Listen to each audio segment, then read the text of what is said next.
Hello আমার family, আসসালামু আলাইকুম। কেমন আছো সকলে? আই হোপ তোমরা সকলে খুবই ভালো আছো। সারাদিন এতটা কাজের মধ্যে ব্যস্ত থাকি সেটা তোমাদেরকে আর বলে বোঝাতে পারবো না। তবুও যতটুকু সারাদিন যে সংসারে কি কাজ করি সেটাই আজকে তোমাদেরকে আমি শেয়ার করব। আশা করছি ভিডিওটা তোমাদের খুব ভালো লাগবে। সবার কাছে প্রথমে একটা রিকোয়েস্ট করে থাকি, ভিডিওটাকে স্কিপ না করে পুরো ভিডিওটা দেখবে। আশা করছি তোমাদের খুব ভালো লাগবে। সকালবেলা ঘুম থেকে উঠে সবার আগে যে কাজটা করে থাকি আমি, বাসি বাসন থালা তো মেজে চলে এসেছি, সেটা তোমাদেরকে শেয়ার করতে পারিনি। বাসি বাসন থালা মেজে এসে আমি কিন্তু এপারে চা বসিয়ে দিয়েছি, যেহেতু খালি পেটে ওষুধ খেয়ে নিয়েছি। আর এদিকে চাটা না খেলে তো আর হবে না, চাটা খাওয়াটা তো আমার একটা নেশা। তো আমি চা খেতে প্রচুর পরিমাণে ভালোবাসি। তো দেখো আমি আমার জন্য একটু চা করে নিচ্ছি সকালবেলা, আর তার আগে ওভেনটা একটু পরিষ্কার করে নিয়েছি।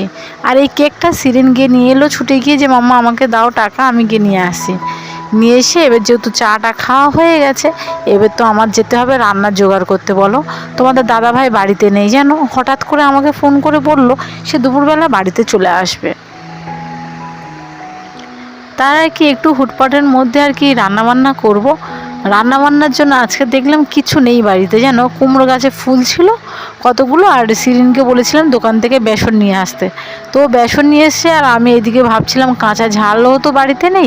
গাছে গিয়ে দেখলাম না, গাছে কিছু কাঁচা ঝাল হয়েছে, সেগুলো নিয়ে আর কি আমি বেসনে বড়াতে দিতে পারবো, বেশ ভালো লাগবে যেন খেতে। তো দেখো অনেকগুলো কাঁচা ঝাল হয়েছে। আর এদিকে চলে এসেছি আমি, ছোটোবাবু বড়োবাবুকে খাইয়ে আমরা নিজেরা খেয়ে গুছিয়ে নিয়ে রান্না করতে চলে এসেছি। এই যে আলুটা কাটবো, আলুগুলো পেঁয়াজগুলো কেটে নিয়ে আমি বেসনে বড়াটা কিভাবে করি সেটা তোমাদেরকে শেয়ার করব। গরিব মানুষ তো, সবসময় সত্যি কথা বলতে মানুষের হাতে একইভাবে টাকা থাকে না। আজকে আমি যে রান্নাটা করছি হয়তো মানে অনেকে খেয়েছো কিংবা অনেকে নাও খেয়ে থাকতে পারো। ডাল দিয়ে আলু দিয়ে একসঙ্গে রান্না করব। তোমরা একদিন অবশ্যই করে দেখবে, খুব ভালো লাগে। গরিবের খাবার হয়তো দেখতে খারাপ লাগছে, অনেকে অনেক রকম তোমরা কমেন্ট করবে, কিন্তু আমি খেয়েছি অনেকবার। সত্যি কথা, তোমাদের দাদা বাড়িতে নেই, আর মাসের শেষ, যেহেতু মাসের শেষের দিকে প্রচুর পরিমাণে অসুবিধা হয়। সেই 17 তারিখে গিয়ে তোমাদের দাদাভাই টাকা পাবে। তাই ভাবলাম 100 ডাল এনে তার সঙ্গে দুটো আলু দিয়ে যদি একসঙ্গে রান্না করি বেশ ভালো লাগবে। তার সঙ্গে দুটো রসুন বাঁকা দিতে হবে, আর শুকনো ঝাল দিতে হবে। আমার কিন্তু সত্যি তরকারিটা খুব ভালো লাগে। আর তোমরা একদিন অবশ্যই বাড়িতে করে দেখো, আশা করছি তোমাদেরও ভালো লাগবে।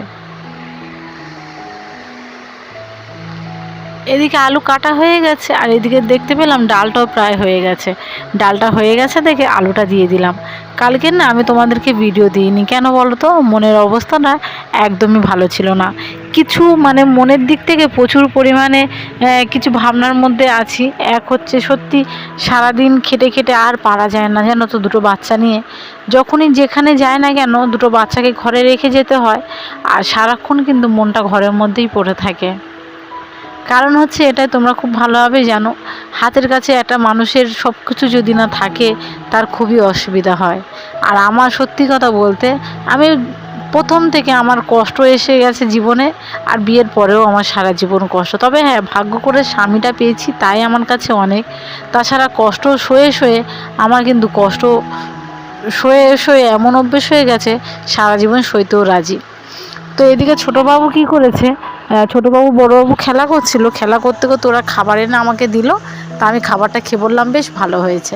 আর এদিকে দেখো আমি কুমড়োর ফুলগুলো ভালোভাবে কেটে, আবার গামলিতে পানি আছে সেতে, তার থেকে একটু এমনি পুকুর থেকে ধুয়ে এনেছি, তবু একটু আধটু ধুয়ে ধুয়ে ভালোভাবে নিচ্ছি। আর এই দেখো একটা প্লাস্টিক বিছিয়ে রান্না করলে কি সুবিধা হয় দেখো, প্লাস্টিকে যা নোংরা পড়লো সঙ্গে সঙ্গে কিন্তু সেগুলো আমি সব তুলে দিলাম। আর এমনি না কাঁচা লঙ্কাগুলো বটি দিয়ে কাটতে গেলে হাত লাগে বলে প্রচুর পরিমাণে জ্বালা করে, সেই জন্য কাঁচি দিয়ে কেটে নিলাম যাতে হাতে ঝালটা খুব কম লাগে। আচ্ছা, যে বিষয়টা তোমাদেরকে বলতে বলতে আমি থেমে গেলাম, সেটা হচ্ছে মনের অবস্থাটা একদমই ভালো নেই। কিছু আর্থিক অবস্থা প্লাস কিছু চারিদিকে চাপের মধ্যে এতটাই আছি যে আমার ভালো লাগছিল না ভিডিও পোস্ট করতে। সত্যি একটা জিনিস মনে রাখবে, মানুষ যখন প্রচুর পরিমাণে চাপের মধ্যে থাকে মানুষের মনের অবস্থা কিন্তু একদমই ভালো থাকে না। সেম একই জিনিস আমার সঙ্গে ঘটেছে, আমার মনের অবস্থাটা একদমই ভালো ছিল না কালকে, তাই আর কি ভিডিও দিতে পারিনি। তো আশা করছি তোমরা যেভাবে আমাকে ভালোবাসা দিয়ে যাচ্ছ সেইভাবে ভালোবাসা দিয়ে যাবে। আর অনেকে অনেক ভালোবাসা দিচ্ছ, তোমাদেরকে অনেক ধন্যবাদ।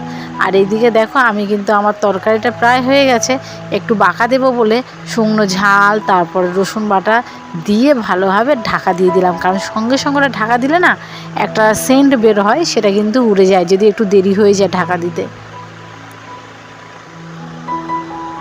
তো আমি একটু চেক করে নেব নুন তারপরে ঝালটা সব কিছু ঠিকঠাক আছে কি না। সত্যি ভালো হয়েছে। আর আমরা আজকে দুপুরবেলা কিন্তু মেনু হচ্ছে বেসনের বড়া দিয়ে কুমড়োর ফুল, আর এদিকে তোমার ডাল আর আলু একসঙ্গে রান্না করেছি। আর এদিকে দেখো বেসন আলুটা ভাজা করছি, ভাবছি ঘরটা না এক হাঁটু হয়ে আছে। সকালবেলা সবার আগে যেহেতু আমার রান্নার কাজটা ঝামেলা, তো রান্নার কাজটা সারতে চলে এসেছি। আর এদিকে তারপরে রান্নাবান্না হয়ে গেলে ঘরদোরগুলো ঝেড়ে ঝুড়ে পানি আনতে যেতে হবে। যেন প্রতিদিন 2 ডাবর করে পানি আনি, একটাই কারণ ছোটোবাবু বড়োবাবু যাতে একটু শান্তিতে ওরা গোসল করতে পারে। যেহেতু সত্যি কথা পুকুরে ওদেরকে আর নিয়ে যায় না, আগের ভিডিওতে তোমাদেরকে বলেছি। আর পানিটা আনতে গেলে না প্রচুর পরিমাণে কষ্ট হয়। পানিটা যে কাছাকাছি তাও নয়, পানিটা অনেকটা দূরে। এই যে দেখো পানিটা নিয়ে আসছি কি বড় ডাবর নিয়ে, সত্যি খুব কষ্ট লাগে যখন পানিটা আমি নিয়ে আসতে যাই। আমার সব থেকে কষ্টের ব্যাপার হচ্ছে এটা। আর হাতের কাছে পানি নেই, পরের পুকুর ঠিক নয়, নিজের বেটির মতন। তো উনি আমার চাচাতো বেটি, কিন্তু তবু আমার নিজের থেকেও আমার অনেক বেশি দেখে, উনি আমাকে অনেক কেয়ারিং করে, আমার বাবুদেরও প্রচুর পরিমাণে কেয়ারিং করে। তো এপারে চলে এসেছি, কিন্তু পানি টানি এনে পুরো ভিজে গেছি জানো। যেহেতু আমি যখন পানি আনতে গেছি পুরো পানি পড়ছিল, দুবার যেহেতু গেছি, প্রথমবারে পানি আনতে গেছি মানে তখন বৃষ্টি ফোঁটা পড়েনি, তার পরের বারে যখন পানি আনতে গেছি তখন কিন্তু বৃষ্টি ফোঁটা পড়ছিল, আর আমি পুরো ভিজে গেছি জানো। বলি ভিজে গেছে তো কী হয়েছে, কাপড় চোপড়গুলো যখন কাচতে যাব তখন একেবারে গোসলটা করে চলে আসবো, তার আগে গোসল করলে ঘরদোরগুলো আর পরিষ্কার পরিচ্ছন্ন করতে পারবো না। তো বিছানার চাদরটা আমি বিছিয়ে নিলাম, নিয়ে তোমাদেরকে আগের ভিডিওতে আমি বলেছিলাম মনে আছে কিনা জানি না, যে আমি কিন্তু কার্পেটটা মানে কেচে দিয়েছিলাম, সেটা শুকাতে একটু সময় লেগেছে, সেটা আজকে আবার ঘরের মেঝেতে আমি বিছিয়ে দেবো।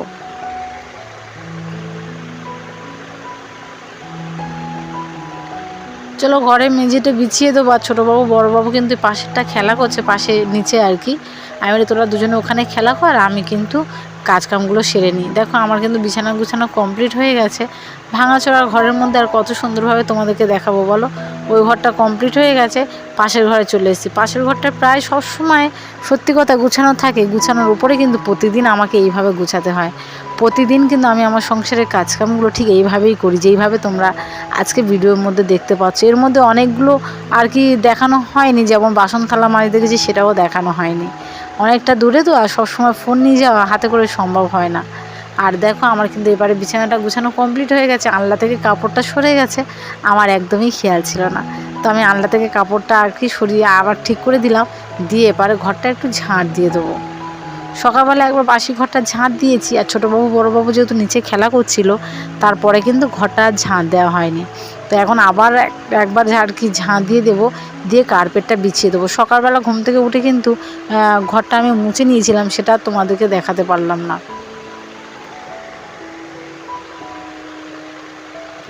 আমার ঝাঁট দেওয়া কমপ্লিট হয়ে গেছে। আর ওই যে কার্পেট ওটা দেখতে পাচ্ছ পা মোছা, কিন্তু ওটা আমার একটা নাইটি ছিঁড়ে গেছে, তো ওটা দিয়ে আমি পা মোছা করেছি। সপ্তাহে মানে 1-2 দিন পরে পরে ওটাও মানে ধুতে থাকি, যেন কেচে দিই। আর এটা দেখো কি সুন্দর পরিষ্কার পরিচ্ছন্ন হয়েছে আগের থেকে। তো আমি এটা আবার ঘরের মেঝেতে বিছিয়ে দিচ্ছি। যখন বিছিয়ে দিচ্ছি, সিরিনার ছোটোবাবু আমাকে বলছে মাম্মা আবার বিছাচ্ছ, বোনও যদি পড়ে যায়।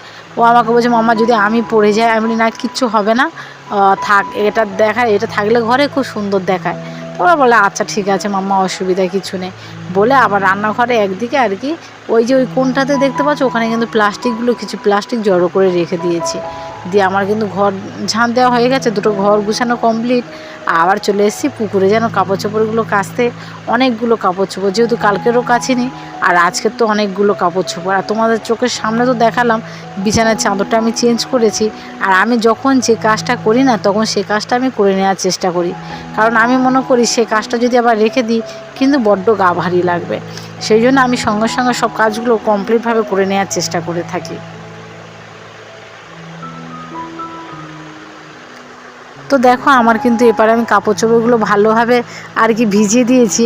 আর যে মানে আমার পাশে যে বেটিটা থাকে ওই বেটিটার সঙ্গে কথা বলছিলাম, আর এপারে ভাবলাম কাপড় চোপড়গুলো কেচে নিই।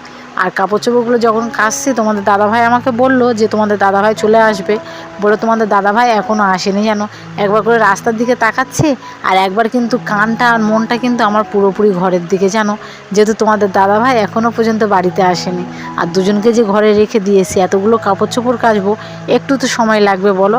আর দুটো বাচ্চা যখনই একসঙ্গে থাকে, যাদের বাড়িতে বাচ্চা আছে তারা অবশ্যই জানো, যখন দুটো বাচ্চা একসঙ্গে থাকে প্রচুর পরিমাণে ঝগড়াঝাটি অশান্তি করে কিন্তু। আর আমার সিরিন ওই একটু অন্যরকম, কিন্তু ও প্রচুর পরিমাণে বোনকে ভালোবাসে। আর আমার ছোটুও ভালোবাসে, কিন্তু তা নয়, কিন্তু দুজনে প্রচুর পরিমাণে ঝগড়া করে। এই ঝগড়া করে বলে কিন্তু আমার প্রচুর পরিমাণে ভয় লাগে জানো, কখন বুঝি দুজনে ঝগড়া করলো তারপরে কাঁদতে থাকবে। সেই জন্য কান কিন্তু ওদিকে আছে, মনও কিন্তু ওদিকে আছে, মনে করছি রাস্তার দিকে তাকিয়ে এই বুঝি তোমাদের দাদাভাই চলে এলো। তো তোমাদের সঙ্গে কথাবার্তা বলছি আর এদিকে কিন্তু খুব কষ্ট হচ্ছে জানো। এইভাবে কাপড় চোপড় কাচলে না আমার সেলাইয়ের জায়গাটা প্রচুর পরিমাণে ব্যথা করে, কিন্তু কি করব বলো, কোনো তো উপায় নেই। উপায় না থাকলেও আমাকে করতে হবে। আমার কষ্টটা, সত্যি কথা বলতে কষ্টটা আমার প্রচুর পরিমাণে। কষ্টগুলো যদি কাউকে একটু শেয়ার করতে পারতাম, কেউ যদি একটুক্ষণের জন্য হলেও আমার কষ্টগুলো শোনার চেষ্টা করতো মন দিয়ে, আমার থেকে মনে হয় খুশি কেউ হতো না। সত্যি কথা বলতে আমার কষ্টগুলো কিন্তু আমি কাউকে শেয়ার করি না। তো ভিডিওর মধ্যে এইটুকুনি থাক, কষ্টের জায়গায় থাকো। আর তোমরা তোমাদের জায়গায় আছো, তোমরা আমাকে যে এত ভালোবাসা দিচ্ছ, এতই সাপোর্ট করছো, সেটাই আমার কাছে অনেক। তা আমার কষ্টটা একটু তোমাদেরকে শেয়ার করলাম, একটু হালকা হওয়ার জন্য। আর এইদিকে যখন আমি কাপড় চোপড় কাচছি, আমার একটা ননদ এখানে পাশেই বিয়ে হয়েছে, ও আমার সঙ্গে কথা বলছিল যে ভাবি আমি তোমাদের বাড়ি গিয়েছিলাম, তুমি ছিলে না। তাই আমি বললাম আমি ঘাটে কাপড় চোপড় কাচতে এসছি। ও আবার আমাকে জিজ্ঞাসা করলো যে আমি বাড়ি কখন যাব। আমি বললাম ও নাকি বাড়িতে গিয়েছিল, ছোটোবাবু আর বড়োবাবু নাকি ওকে বললো যে মাম্মা এখানে নেই, মাম্মা পুকুরে গেছে। ও আবার সেই জন্য আমার সঙ্গে দেখা করতে চলে এলো। তো এইরকমই ব্যাপার। সত্যি কথা বলতে আমি প্রচুর পরিমাণে কষ্ট করতে ভালোবাসি। আর কষ্ট পেয়ে না মানুষ মনে করছে যে ওকে যত কষ্ট দেব ও আরও কষ্ট পেয়ে হয়তো নিজে থেকে নিজে ভেঙে যাবে। কিন্তু আমি তো মানুষ বুঝতে পারছি না যে আমাকে কষ্ট দিয়ে আমাকে কিন্তু আরও শক্ত করে দিচ্ছে। থ্যাংক ইউ আমাকে এত কষ্ট দেওয়ার জন্য। তো আজকের ভিডিওটা কেমন হয়েছে অবশ্যই কিন্তু তোমরা কমেন্ট করে বলবে। আর কালকে ভিডিও দিইনি তার জন্য কিন্তু আমাকে তোমরা ক্ষমা করে দিও, কারণ তোমরা আমাকে প্রচুর পরিমাণে সাপোর্ট করো, প্রচুর পরিমাণে ভালোবাসো। আজকে কিন্তু এত দূরে এসেছি শুধু তোমাদের জন্য। তো আমি কিন্তু এপারে কাপড় চোপড়গুলো কেচে নিচ্ছি। আর কাপড় চোপড়গুলো যখন কাচছি না, ভাবলাম যে একেবারে গোসলটা আমি করে নেব, সেই জন্য করে কিন্তু আমি একটু ভিজে গেছি। আর ওইভাবে তো কাপড় কাচতে গেলে একটু ভিজতে হবে বলো, কিছু করার নেই, যেহেতু পানিটাও উপরের দিকে পানিটা কম হয়ে গেছে। আর বেটিদের পুকুরে না আমার তো প্রচুর পরিমাণে কাপড় চোপড় হয়, আর বেটিদেরও হয় কাপড় চোপড়। একটা ঘাটের মধ্যে এইভাবে সরাবেড়া, জানি না উপরওয়ালা কবে আমার একটু সুখ দেবে, আমি কবে একটু শান্তি পাবো। ছোটোবেলা থেকে কষ্ট পেয়ে একইভাবে এখনও পর্যন্ত কষ্ট পেয়ে যাচ্ছি সব দিক থেকে। কিন্তু ভাগ্য আমার খুবই ভালো যে আমি আমার সুন্দর মতন একটা হাজব্যান্ড পেয়েছি, যে আমাকে প্রচুর পরিমাণে কেয়ারিং করে, প্রচুর পরিমাণে ভালোবাসে। তার হাতে যতটুকু আছে সে ততটুকু আমাকে একটু সুখী রাখার চেষ্টা করে, কিন্তু আমার কপালে না থাকলে আর কি করব বলো। তো তোমাদের সঙ্গে কথা বলতে বলতে কিন্তু আমার কাপড় চোপড় কাচা কমপ্লিট হয়ে গেল। আজকে এই পর্যন্ত আমি ভিডিওটা কমপ্লিট করলাম। তোমরা যেভাবে আমাকে ভালোবাসা দিচ্ছ, সাপোর্ট করছো, তোমরা কিন্তু সেভাবে সাপোর্ট করবে। আর আমি প্রতিদিন কিন্তু এইভাবে আমার সংসারের কাজকামগুলো আমি কমপ্লিট করে থাকি। তো তোমাদেরকে সকলকে অনেক অনেক ধন্যবাদ আমার পাশে থাকার জন্য, আমাকে ভালোবাসা দেওয়ার জন্য। আর চ্যানেলে যারা নতুন আছো তারা প্লিজ চ্যানেলটাকে সাবস্ক্রাইব করে আমার ভিডিওটাতে একটা করে লাইক দিয়ে দিও। খুদা হাফিজ, সবাই সুস্থ থাকবেন, ভালো থাকবেন।